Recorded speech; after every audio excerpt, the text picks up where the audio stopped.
Bentrovati amici telespettatori. Benvenuti a questa nuova puntata del Borsino del Vino. Tratteremo due vini assolutamente dalle caratteristiche organolettiche differenti, ma entrambi di grande piacevolezza. Uno proviene dal territorio della Franciacorta, zona d'elezione del nord Italia, l'altro è siciliano, prodotto da uve Catarratto, che sono coltivate in altitudine. Bollicine italiane dunque, differenti da di loro ma dalle grandi espressioni organolettiche. Per lo spazio curiosità proseguiremo invece nella presentazione delle forme dei bicchieri adatti ai vini che oggi vi presentiamo.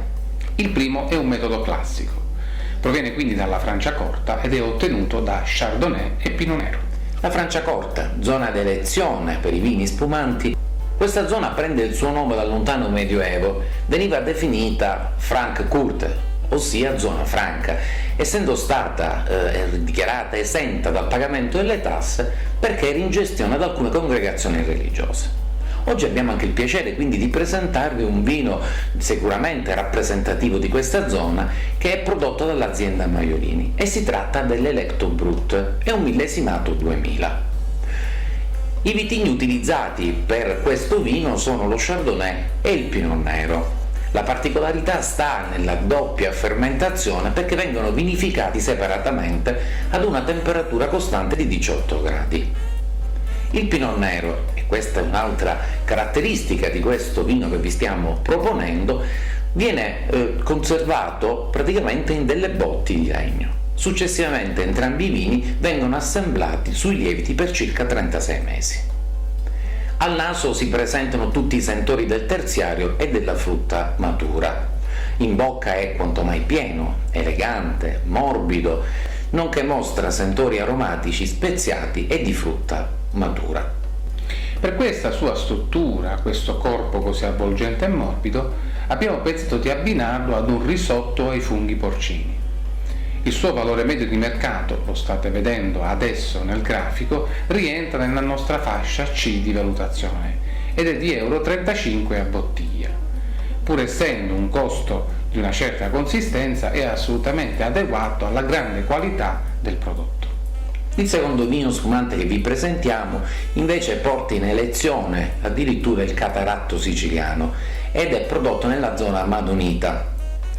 Il Cataratto è tutt'oggi il vitigno più diffuso sul territorio siciliano.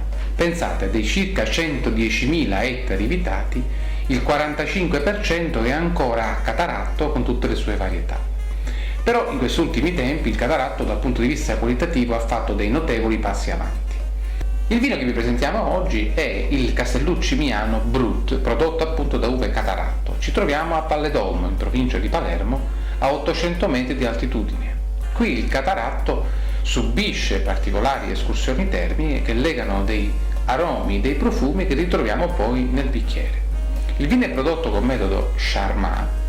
Nel bicchiere mostra tutta la sua freschezza e la sua gioventù. Infatti il colore è paglierino con netti riflessi verdolini. Il naso è fragrante con sentori di crosta di pane, bianco spino, note fruttate fresche di pera, pesca bianca, note minerali con ritorni agrumati. In bocca è di grandissima freschezza, di adeguato corpo e termina con un bel finale. La sua versatilità ci porta evidentemente a poterlo gustare come aperitivo e anche a piatti un po' più strutturati quali un filetto di spigolo allo zafferano. Il suo valore medio di mercato, per come vi sta mostrando il grafico, rientra nella nostra fascia B e il suo costo è di €14.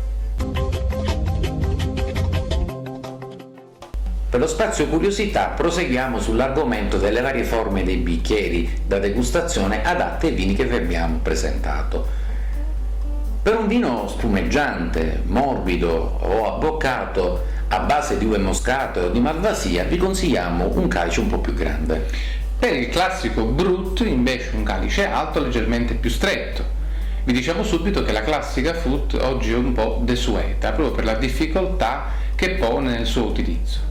È importante anche come servire però lo spumante, riempire il bicchiere in due soluzioni, la prima fino a un quarto del bicchiere, la seconda mai più sopra i 2/3 del bicchiere, proprio per consentire alle bollicine di potersi sviluppare nelle classiche colonne e dimostrare tutta la qualità del vino spumante. E anche questa volta il tempo a nostra disposizione è volato. Il nostro indirizzo lo vedete in sovraimpressione. Alla prossima! Arrivederci.